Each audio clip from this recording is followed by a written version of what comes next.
गांव के किनारे एक टूटी फूटी झोपड़ी में सरस्वती नाम की एक बूढ़ी औरत रहती थी। उसका एक ही बेटा था, राहुल। सरस्वती का पति पहले मर चुका था।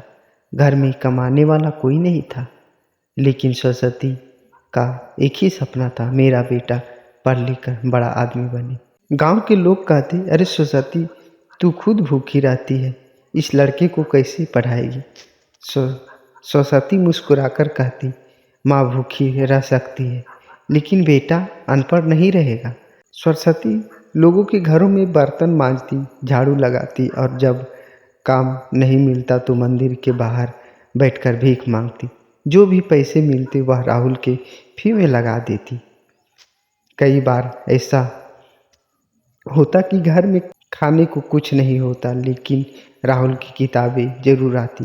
एक दिन राहुल ने कहा, माँ स्कूल में सब बच्चे टिफिन लाते हैं, मैं नहीं ले जाता तो सब हंसते हैं।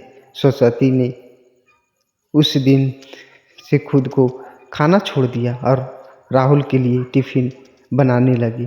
समय बीतता गया, राहुल पढ़ाई में बहुत तेज निकला। 12वीं में पूरे जिले में टॉप किया। गांव में मिठाई बटी, सबने कहा, सरस्वती तेरा बेटा बड़ा अफसर बनेगा। राहुल शहर चला गया पढ़ने के लिए। सरस्वती ने उसके खर्चे के लिए अपनी झोपड़ी तक गिरवी रख दी। राहुल ने मेहनत की और एक दिन वह बड़ा अफसर बन गया। जिस दिन राहुल अफसर बनकर पहली बार गांव आया, सरस्वती खुशी से रो पड़ी। उसने पूरे गांव को कहा, मेरा बेटा अफसर बन गया, अब मेरे दिन बदल जाएंगे। लेकिन राहुल अब बदल चुका था। वह शहर में बड़े लोगों के साथ रहने लगा था। उसने अपनी गरीबी माँ से शर्म आने लगी थी। एक दिन वह अपनी माँ को शहर ले गया, लेकिन वहाँ उसकी पत्नी और ससुराल वालों को सरस्वती देवी पसंद नहीं आई। पत्नी ने कहा, एक गंवार औरत हमारे साथ नहीं रह सकती, लोग क्या कहेंगे। राहुल चुपचाप रहा। उसने अपनी माँ को साथ नहीं दिया। कुछ दिन बीता। राहुल ने माँ से कहा, माँ आप अपने गांव वापस चल जाओ, वहाँ आपका मन नहीं लगेगा। माँ समझ गई, बेटा अब उससे अपने साथ नहीं रखना चाहता था। माँ ने रोते हुए कहा, बेटा मैंने तुम्हें पढ़ाने के लिए भीख मांगी, अब बुढ़ापे में कहाँ जाऊँ। राहुल ने गुस्से में कहा, मैंने कहा ना गांव जाओ, यहाँ मत रहो। और एक दिन राहुल ने अपनी माँ को घर से बाहर निकाल दिया। बारिश हो रही थी। बूढ़ी माँ सड़क पर बैठी रो रही थी। वह बार बार एक ही बात कह रही थी, हे भगवान, मेरे बेटे को खुश रखना, मैंने तो अपना फर्ज निभाया दिया। कुछ दिनों बाद सरस्वती बहुत बीमार हो गई। उस अस्पताल में भर्ती कराया गया। डॉक्टर ने कहा, इनके पास रहने वाला कोई है। सरस्वती ने कहा, मेरा बेटा अफसर है, बहुत बड़ा आदमी है, वो आएगा। लेकिन राहुल नहीं आया। कुछ दिनों बाद सरस्वती की मौत हो गई।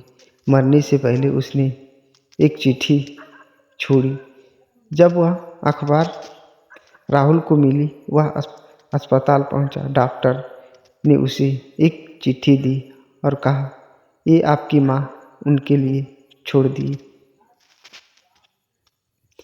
ये आपकी माँ आपके लिए छोड़ी है। राहुल ने चिट्ठी खोली। उसमें लिखा था, बेटा राहुल, जब तू छोटा था तो तू मेरे बिना एक दिन नहीं रह सकता था। जब तू बीमार होता था तो मैं पूरी रात नहीं सोती थी।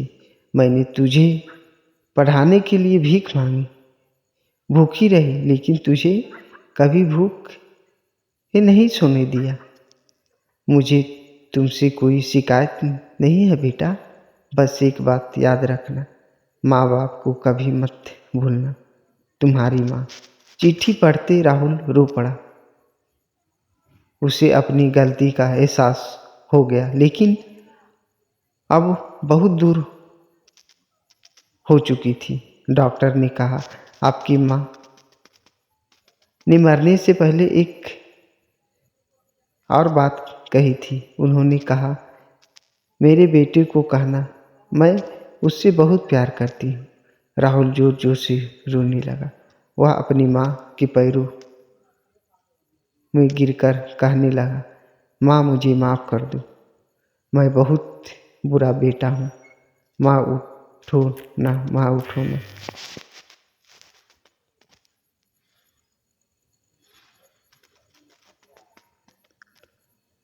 लेकिन माँ अब कभी नहीं उठने वाली थी। उस दिन राहुल को समझ आया, दुनिया में माँ बाप से बड़ा कोई नहीं होता। आपको यह कहानी कैसी लगी हमें कमेंट सेक्शन में ज़रूर बताइए, और ऐसी ही कहानी सुनने के लिए हमारे चैनल अंतर्मनदीप को सब्सक्राइब ज़रूर करें। मिलते हैं नए टॉपिक नए वीडियो के साथ। जब तक के लिए अपना ख्याल रखें। धन्यवाद।